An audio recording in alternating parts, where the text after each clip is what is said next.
கோவிலுக்கு போய் பூ கொடுத்தால்தான் கடவுள் அருள் கிடைக்குமா? பல மணி நேரம் மந்திரம் சொன்னால்தான் அந்த ஈசன் கண் திறப்பாரா? இதோ ஒரு சிறுவன் சிவலிங்கத்தை நோக்கி கல்லை எறிந்தான். ஆனால் சிவன் கோபப்படவில்லை. மாறாக அவன் முன் ஓடி வந்து நின்றார். அந்த விசித்திரமான ரகசியத்தை தான் இன்று நாம் பார்க்கப் போகிறோம். ஒரு முறை பூமியில் உள்ள மனிதர்களின் உண்மையான பக்தியை பார்க்க சிவபெருமானும் பார்வதி தேவியும் மனித உருவில் பூமிக்கு வந்தனர். அவர்கள் ஒரு அடர்ந்த காட்டுப்பாதையில் நடந்து சென்றபோது அங்கே ஒரு சிதிலமடைந்த பழைய சிவலிங்கம் இருந்தது. அங்கே ஒரு சிறுவன் நின்றிருந்தான். யாரும் வராத அந்த தனிமையான இடத்தில் அவன் கையில் பூக்களோ நெய் தீபமோ இல்லை. அவன் செய்த செயல் பார்வதி தேவியையே அதிர்ச்சிக்குள்ளாக்கியது. அவன் தரையில் இருந்த கூர்மையான கற்களை எடுத்து அந்த சிவலிங்கத்தின் மீது ஒவ்வொன்றாக எரியத் தொடங்கினான்.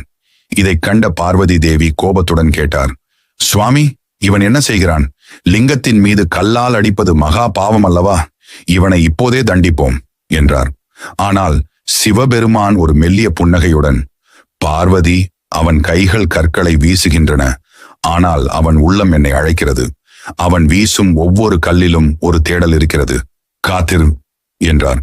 சிறுவன் விடாமல் கற்களை எறிந்தான். அந்த பாறையின் மீது கல்படும் சத்தம் அந்த காடெங்கும் எதிரொலித்தது. அவன் முகத்தில் கோபம் இல்லை, மாறாக ஒரு ஏக்கம் இருந்தது. அப்போது சிவபெருமான் அவன் முன் தோன்றி, குழந்தாய், ஏன் இப்படி செய்கிறாய்? இதுவா உன் பூஜை என்று கேட்டார்.